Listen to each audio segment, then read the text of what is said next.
What's up, guys? Welcome back to the channel. So I am headed out to do some stump grinding for a buddy of mine whose machine has been down for a month. And I sympathize with that because I've had things down for 2 months at a time. I know what that's like. That's kind of the nature of the heavy equipment business, but it is now the norm in the heavy equipment business, and we are only just seeing the tip of the iceberg. This iceberg is so much deeper. Not to be negative about it, but globalization is why this is going to occur and why you are in a depression. But that the moment they'll be like, are we going into a recession? No, you're in an economic collapse. A recession would be a gift. A depression would be a minor inconvenience and a time to adjust over. You're actually in the collapse part, which will lead and bottom into a depression, which means you will just reshore all of your manufacturing, and companies like Vermeer will figure this out. So what occurred was, you have a company like Vermeer. Let's pick on John Deere because they're so big, and Kathy Wood loves them, and she's just getting smoked right now. But guys, John Deere is the future. No, Kathy, that's when globalization matters. But it's the future. No, it's not. Now, she's not wrong, but at the moment she's early and wrong. So she's wrong. But she's working off a model that globalization still exists. Globalization is over. And proof of that is you can't get containers of parts. And if you can't get containers of parts, then you can't service a machine and get it back out to the field, which means the owner of that machine, if they don't own that machine outright, can't service the debt payments on it. And therefore, they can't service the zero interest rate debt, but it's no longer zero interest rate because interest rates must climb because capital is becoming more scarce. And so as capital becomes more scarce, interest rates must rise. But as interest rates must rise, the cost of owning that machine is greater. But the cost of having downtime on that machine is now an absolute killer, which means a lot of people are going to get washed out. Which means people that run what I run, the Rolls Royce, the Carlton, the one that's made in South Carolina, where they inventory their parts at a higher capital expense to themselves, but now they are getting the benefits of inflation because they're saving 15% or 20, or in my industry it's 30% inflation year on year on parts and filters. That's what the inflation is, and this isn't stopping. So when your government says, oh, the inflation's only 8.6, my inflation's 30, but we can use your number of 8.6. That means I can't loan you capital for that machine under 8.6 because of the inflation. I have to loan you. So the idea that you're gonna have a debt-based system is now in reverse, but there is no reverse gear, so now you're in collapse. I know, everybody expects collapse to look like Mad Max. You don't get there overnight. Like, you get there slowly and then all at once.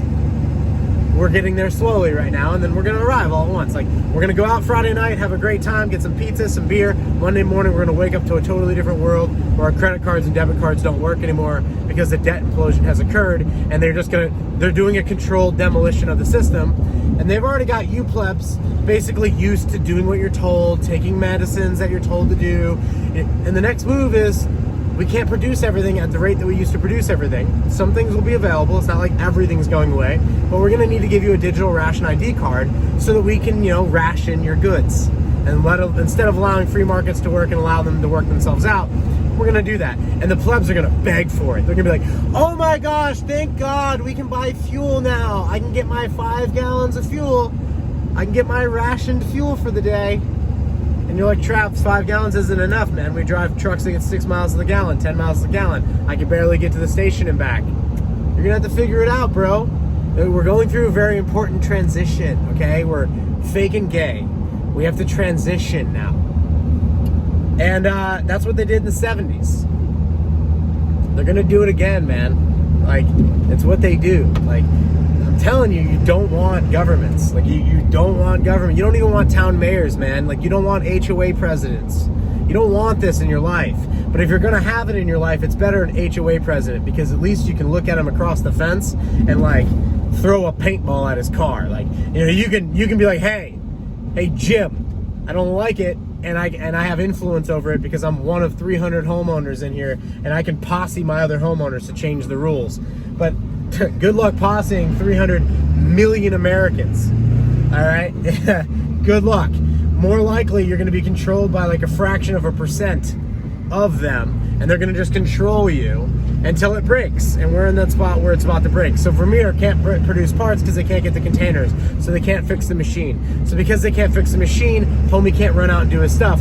But because my machine is American made and the parts can be overnighted because they're literally in inventory at Carlton, but my machine costs more, but my machine is so simple that I can work on it myself, and they give you the whole entire book on how to change the bearings, how to do anything. I don't do it myself. I pay Jeff to do it. Jeff's been my mechanic for 20 years, since go-karts. And Jeff's been working on my stuff since go-karts. All right. When I blew up a Honda 6 horsepower, how did you do that? I pulled it apart and wanted to take the valves off, and then I didn't have the tool to put the springs back on, and Jeff fixed it. Okay, it was a very complicated engine, but he fixed it, put it back on, had my go-kart, had my first kiss in my go-kart, man. Had my wheels, had my independence. Probably got 30, 40, 50 miles to the gallon in my go-kart. My go-ped got 100 miles to the gallon. It's all the transportation I needed, 20, 30 miles an hour, no air conditioning. In America, we're gonna have that. We're gonna have access to that. All right, we're already seeing the dirt bikes running around DC and stuff. This is what's gonna happen, man. You're just shrinking. Things are changing. People, and ultimately, are going to figure it out. You want a golf cart, some solar panels, you're good, man. You need a battery, a salt battery from the past. This, electric cars in the 1800s. There were electric cars in the 1800s. Salt batteries, that's what we're going to go to. Because there's no lithium. The lithium that we had was in Afghanistan, and we couldn't even keep that because the empire has fallen, the empire is over. The Chinese are seeing this going hey, can we help you build some bridges over here? Of course you can. The Chinese economic model is not sustainable either. So, what I'm getting at is that globalization is breaking down, and this is causing a loss in productive activity, which is causing a loss in revenue, which is causing a drag on the debt-based system of all of this stuff, and it's in collapse. And it's going to be a slow collapse and then an all at once. And you need to prepare for that. Or go to an area where it's not going to be an all at once, or that already collapsed and is now on the upswing, or clawing its way back. Has already reached bottom. I don't know if anyone's reached bottom yet, but there are nations that won't be able to get fuel. They won't be able to get petroleum. Germany is one of them. Germany might not have enough natural gas to go through the winter. They're going to have to make decisions. Do you let Mercedes and BMW use the natural gas, or do you heat the homes? What do you do? Or do you put the people in factories and let them sleep there? Trav, that sounds very, very German. Very German. Send them to factories, and when they're no longer useful, dispose of them. Very German. That wasn't German. That was just... No, the German people went along with that. Because when they collapsed, when they had a currency collapse in the 1920s, they had a hyperinflation, they were open for whatever. And in the 1930s, British Central Intelligence said, why don't we take this little soldier, this basically chud, why don't we take this guy, and he's a good public speaker, why don't we put him in, and why don't we fund him, and why don't we give him the training? And then they lost him, and he went rogue. And you know him as Adolf Hitler. British Central Intelligence put him in. And then they had to fight a world war to get him out. But they went from collapse, currency collapse, 1922, 1923, to the first jet engine, twin engine jets built inside of mountains in the late 30s. Takes 15 years, but they did it. How did they do it? Move them to the factories, baby. Put them to the factories. Culture war, win it. I'm not saying it's the right thing to do. I'm just saying, people will launch on anything, any crazy freaking idea, no matter how crazy it is, when they get desperate enough and hungry enough. And you're going to see that all over the world. And the global elite, they think that they can control demolition this. They're going to find out, their heads are going to be, wanted. Just like the French Revolution. But they think that they're isolated from this. And it's for a moment, they probably will. But you're going to see nations like Brazil, like the president of Brazil, and you're going to see them need new missions. And the new missions are going to be new enemies. I don't support it, because I'm an anarcho capitalist. I don't want to see an HOA president, okay? I don't want to see a town mayor. I don't want to see a state governor. But that's the way people like to organize themselves. And if that's the way they like to organize themselves, maybe I'll become governor. I don't know. I'm thinking about it. My boy Ron wants to go run the empire that's falling apart. Okay. one of my good friends from college was his former staffer. I don't want to say chief of staff, but maybe chief of staff or like there. And she was, I'm like, hey, like, yeah, whatever. We'll see what happens to Ron. My speculation, he'll run for president and the left will take him out. Like, literally, they'll take him down, Epstein him. But like, hey, people want to govern themselves. They want to have a state, fine. But somebody's going to see the opportunity and take control of that state. And their ideas are going to be crazy.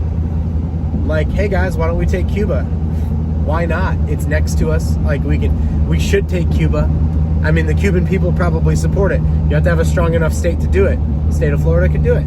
Do we need to be part of Washington, D.C. and pay 34% tax on income over 80 grand a year? No. Nope. No, we don't. What's Washington, D.C. going to do? Are they going to march troops down? I don't know. I wouldn't want to mess with, like, a bunch of Floridians. We got a large population. Like, there's less than 1 million soldiers in the U.S. Army. Like, I don't think they would want to lose a lot of them by beefing with Florida. So what happened is you'd go into federalism, where it's unofficially official that, like, you're just doing your own thing now. It's like you're divorced, but you're still technically married, but you're not living together and haven't seen each other for a long time, and you're just filing taxes together. But you might have a spot where you stop filing taxes together and stop paying Washington. And at that point, Washington has to make a decision. And that's where you're going to. People are going to float these ideas.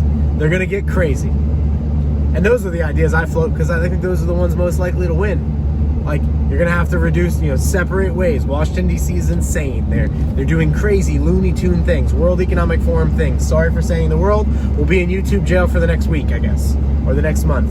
Or whatever. Or better yet, get on my email list so we can connect. Because I want to have connection with you guys, and I want to start pulling my kulaks. I want to start pulling you guys onto the decentralized internet. I will throw a good video on that. I just got mine set up a few weeks ago. I'm loving it. That's where I've been hanging there. It's like a black hole of like awesomeness. So anyway, guys, until the next video, I will see you down in the comments. Please send this to someone that might need to hear it. Give it a like. See you later.